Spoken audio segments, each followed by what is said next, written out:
good morning to my YouTube friends, and this is Grace again, and welcome back to my channel. And today's vlog, I'm gonna teach you or share you how to make my macaroni chicken salad, and I'm gonna show you guys step by step how to make it, and I hope you enjoy, and let's go. I have some boiling water over here in the pot. Okay guys, I have some boiling water over here in the pot. Then I'm gonna put some 1 tablespoon of salt. I'm gonna put some 1 tablespoon of salt on it.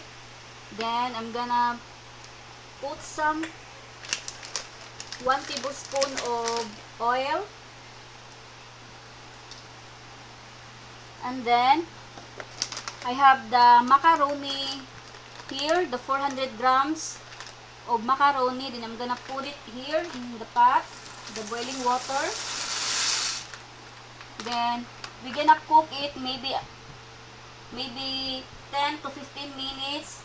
Make sure that you not overcook the macaroni. I'm gonna cover it. Okay guys, after 15 minutes our macaroni is already cooked. As you can see, I'm gonna do that in the spoon. Make sure that it's already cooked. Then I'm gonna drain the water on it.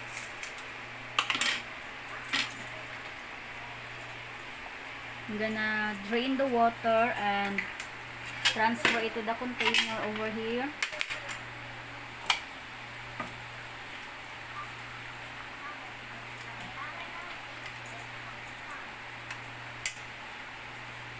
Then I'm gonna set it aside and cool it down.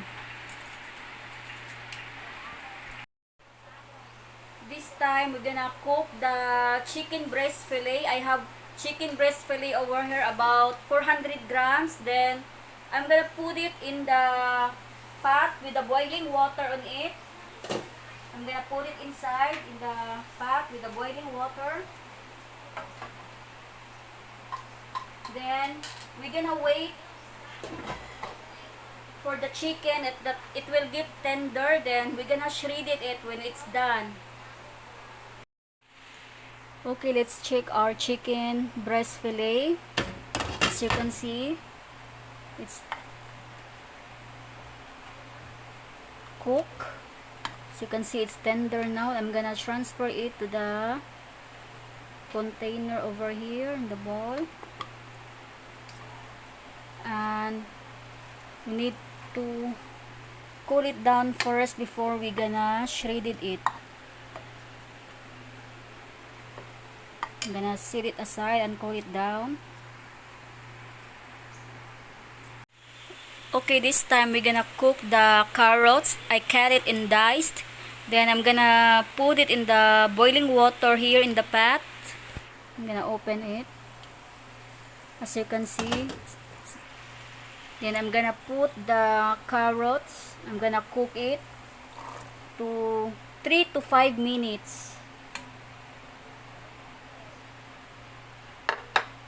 I'm gonna cover it. Then I'm gonna wait 3 to 5 minutes until the carrots is cooked. Then after that, we're gonna drain the water from the carrots. Then we're gonna mix it to our chicken macaroni salad.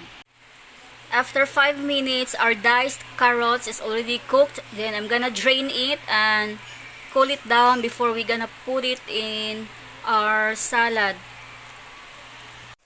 Okay, I'm gonna shred the chicken since it's cooled down already. I'm gonna shred it to thin strips.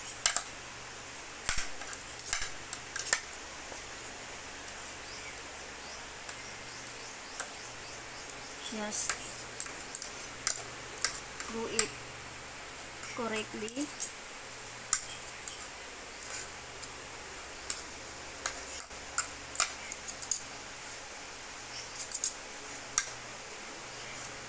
And I'm gonna show you after this. I'm gonna check my carrots. Then We're gonna start mixing it to our Peace. salad. This time, we're gonna mix all the ingredients for our salad.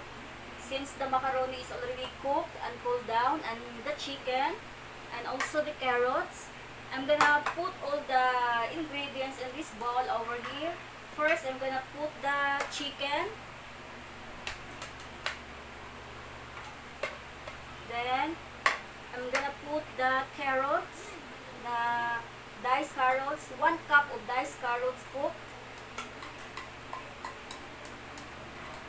And then our raisins. I have 1/4 of raisins over here. It's optional. You can use raisins or not. If you don't like raisins, no need to put raisins in your salad. But we like the raisins, so we put some raisins in our salads. Then the medium size of onions, I already cut it on minced. White onions I used.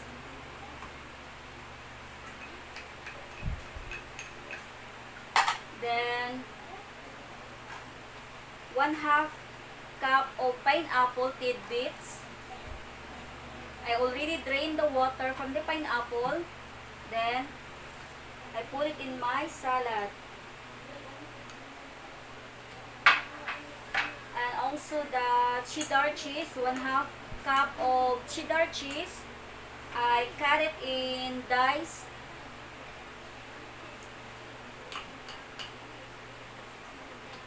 And 1 cup of all-purpose cream. Look at that, all-purpose cream. I'm gonna put it inside. And 2 cups of mayonnaise.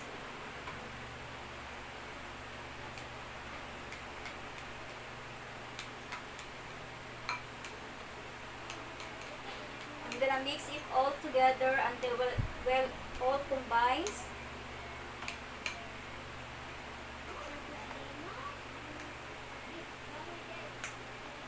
You can put also some sweet pickled relish, but this time we don't have that, so only these ingredients that is available that we have right now. Then, and also you can put some celery on it,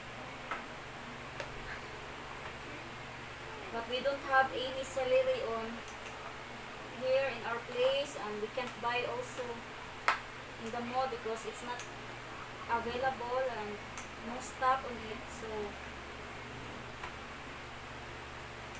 I need to put celery because we don't have it here available. As you can see how creamy my salad is. I'm gonna move my camera so that you can get closer look on it.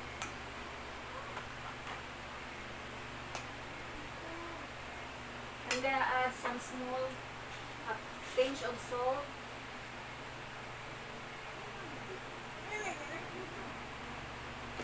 And also some small black pepper, ground black pepper.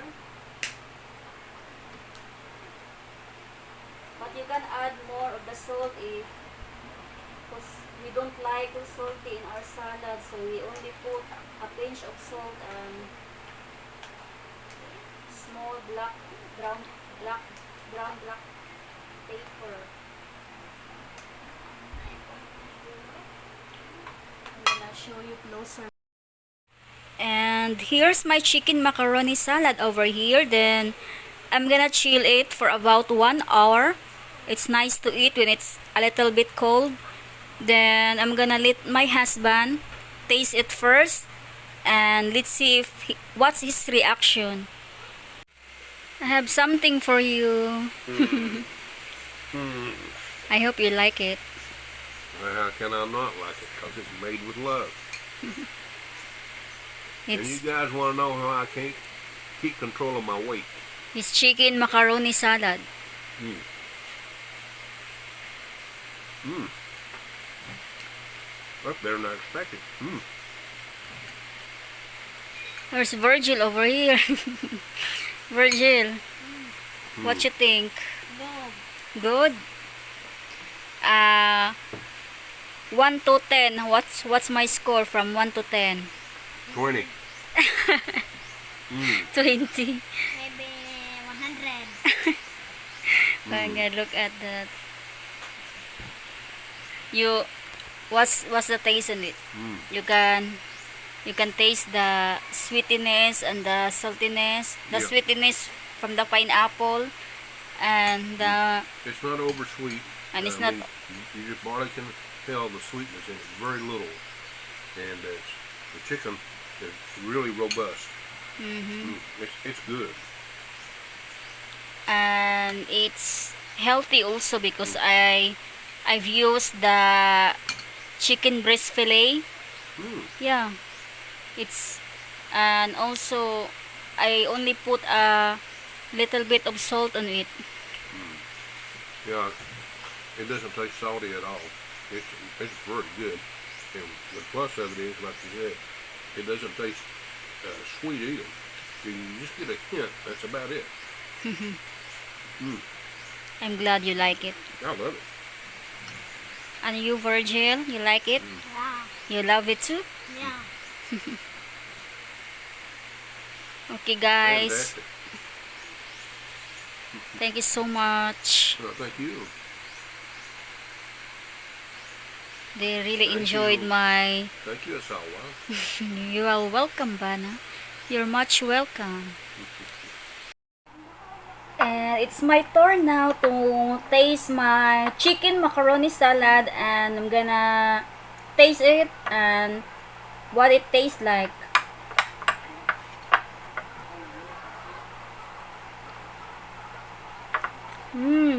So good, really good. I can taste the tenderness of the chicken, the sweetness of the pineapple, and